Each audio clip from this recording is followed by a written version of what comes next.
என்ன பார்க்க போகிறோம் அப்படின்னா பர்சன்டேஜ் டேபிள்ஸ் தான். இப்போ 1/1 அப்படின்னா இது வந்து 100%.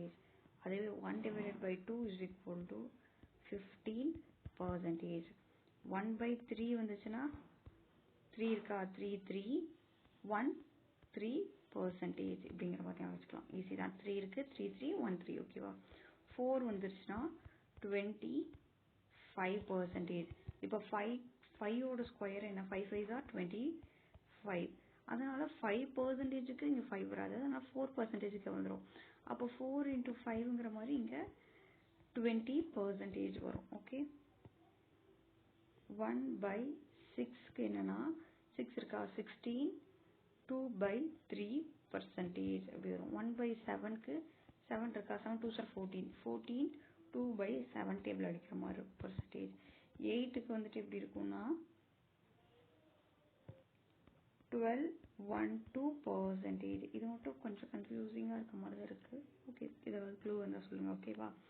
1/9க்கு என்னன்னா 1/9க்கும் 11க்கும் இப்படி வரும். 11 1/9 அப்படிங்கிற மாதிரி. ஓகே.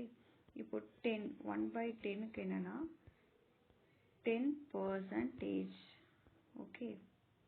நெக்ஸ்ட் 11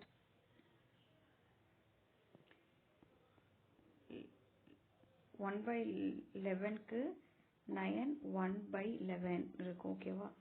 12 அப்படிங்கிறதுக்கு என்னன்னா 12 வந்துட்டு 813. 12க்கும் 8க்கும் ஒரு கனெக்ஷன் இருக்கு. இதில் வந்து இப்போ இருக்கா, 8க்கு என்ன பார்த்தோம்? 12. 12க்கு 8, 8க்கு 12. இங்கே 1/2, இங்கே 1/3. 1/13க்கு என்னன்னு பார்த்தீங்கன்னா 3 இருக்கு, 7 9/3. 1/14 என்னன்னு பார்த்தீங்கன்னா 7 1/7. 1/15 என்னன்னு பார்த்தீங்கன்னா 6 2 3. 3 2s are 6. இங்கே 5 இருக்க மாதிரி இருக்கு. ஓகேவா? 7 7. இது ரொம்ப ஈஸி. இது கொஞ்சம் கஷ்டமாக இருக்குது. 7 9/3 13. இங்கே 13 13 இருக்கு, 13 7 9 12 8 மாற்றி வரும். ஓகேவா? ஓகே, தேங்க்யூ, பாய்.